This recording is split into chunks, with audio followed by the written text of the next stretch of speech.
ஒரே நாடு ஒரே தேர்தல் A to Z அதை பற்றி முழுமையாக நம்ம பார்க்கலாம். சாதக பாதகம் என்ன, அதுக்கு சாதகமாக சொல்லக்கூடிய காரணங்கள் என்ன, பாதகமாக சொல்லக்கூடிய காரணங்கள் என்ன, ஒட்டுமொத்தமாக நீங்கள் இதெல்லாம் கேட்டு நீங்களே ஒரு முடிவுக்கு வாங்க. ஒரே நாடு ஒரே தேர்தல் தேவை அப்படிங்கிறத பற்றி. உலகத்தில் மிகப்பெரிய ஜனநாயக நாடான இந்தியாவில் தேர்தல் அப்படிங்கிறது ஜனநாயக திருவிழாவாக பார்க்கப்படுது. போன டிசம்பர், அதாவது கடந்த ஆண்டு டிசம்பர் மாதம் 2023 முதல் இந்த ஆண்டு டிசம்பர் மாதம் வரையிலான ஒரு ஆண்டு காலகட்டத்தில் மட்டுமே பார்த்தீங்கன்னா நாடாளுமன்ற தேர்தல் 8 மாநிலங்கள், ஜம்மு காஷ்மீர் யூனியன் பிரதேசத்திற்கான சட்டமன்ற தேர்தல் நடந்திருக்கிறது. தேர்தல்களை நடத்துவதற்கு அதிக காலமும் பணமும் செலவாகிறது அப்படிங்கிறதே ஒரே நாடு ஒரே தேர்தல் திட்டத்திற்கு மத்திய அரசு சொல்லக்கூடிய மிக முக்கியமான காரணமாக இருக்கிறது. மத்திய பாஜக அரசு ஒரே நாடு ஒரே தேர்தல் அப்படிங்கிறது தேர்தல் சீர்திருத்தங்களுக்கான ஒரு பெரிய முன்னேற்றம் அப்படின்னு மத்திய அரசு ரொம்ப காலமாகவே சொல்லிட்டு வராங்க. அதே நேரம் எதிர்க்கட்சிகள் இந்த ஜனநாயக கூட்டாட்சி, இது ஜனநாயகம், கூட்டாட்சி தத்துவம், அரசியல் அமைப்பு சட்டம் மூன்றுக்குமே எதிரானது அப்படின்னு சொல்லி குரல் எழுப்பி அதற்கு எதிர்ப்பு தெரிவிச்சுட்டு வராங்க. எதிர்க்கட்சிகளுடைய அவங்க எழுப்பக்கூடிய கவலைகள் நியாயமானது தானா? அரசியலை கடந்து சாமானியர்கள் மீது இந்த மசோதா ஏற்படுத்தும் தாக்கம் என்ன?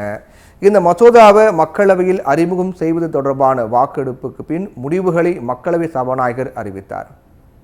இந்த மசோதாவிற்கு ஆதரவாக 269 வாக்குகளும் எதிராக 196 வாக்குகளும் இருப்பதாக அறிவிக்கப்பட்டது.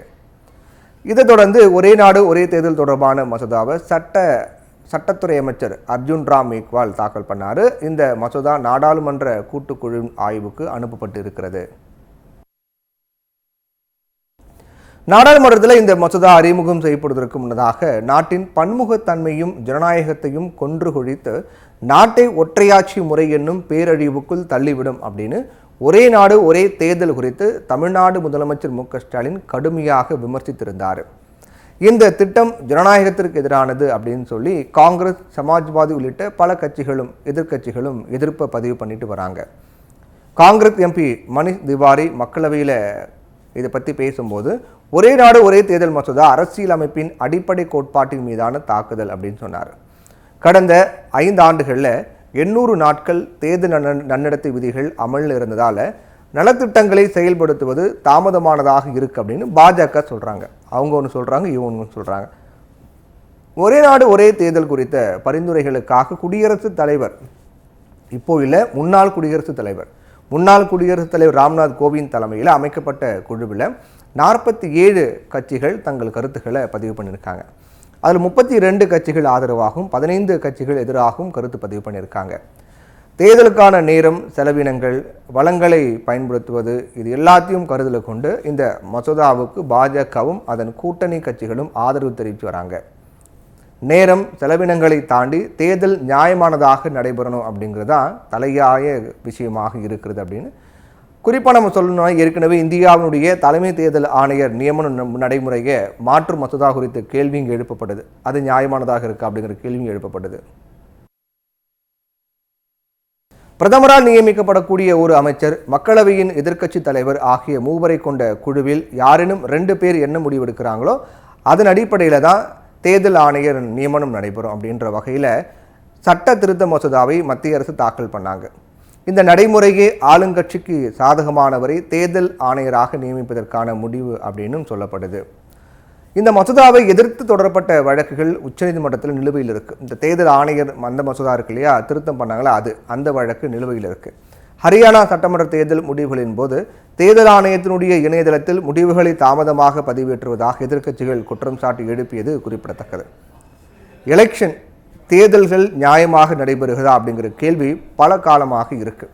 அதனால் இந்த முறை செயல்பாட்டுக்கு வந்தது அப்படின்னா தேர்தல் சுதந்திரமானதாக நியாயமானதாக இருக்குமா அப்படிங்கிற கேள்வி எழுகிறது.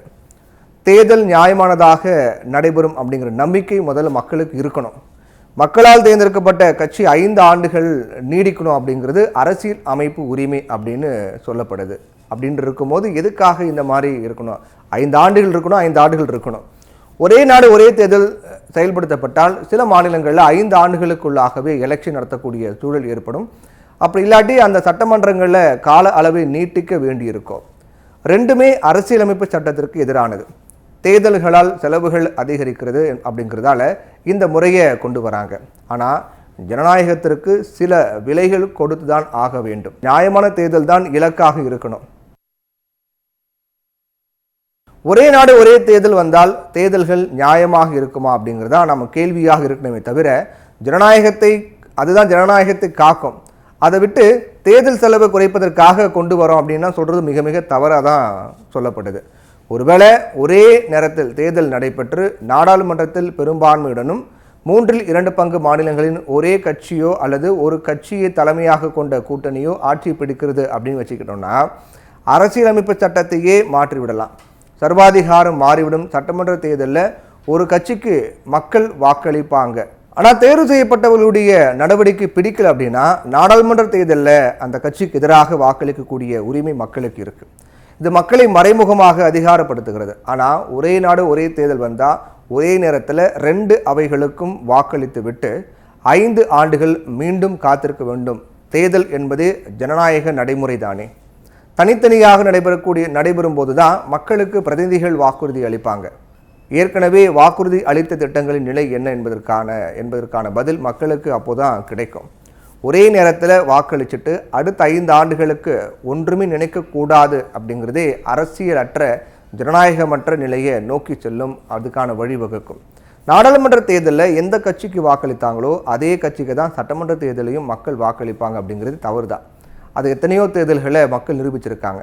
அப்போ ஒட்டுமொத்தமாக இதனுடைய சாதக பாதகங்கள் வைத்து நம்ம பார்க்கும்போது ஒரே நாடு ஒரே தேர்தல் அப்படிங்கிறது தேவையா இல்லையாங்கிறது நீங்களே முடிவு பண்ணலாம். ஏன்னா அந்த அளவுக்கு நிறைய விஷயங்கள் வெளிப்படைத்தன்மையோடு சொல்லப்பட்டிருக்கு. ஒரே நாடு ஒரே தேர்தல் வந்தால் என்ன சாதகம் என்ன பாதகம், மத்திய பாஜக அரசால் அதை நிறைவேற்ற முடியுமா, சட்டமாக்க முடியுமா அப்படின்னு பல விஷயங்கள்லாம் சொல்லப்பட்டிருக்கு.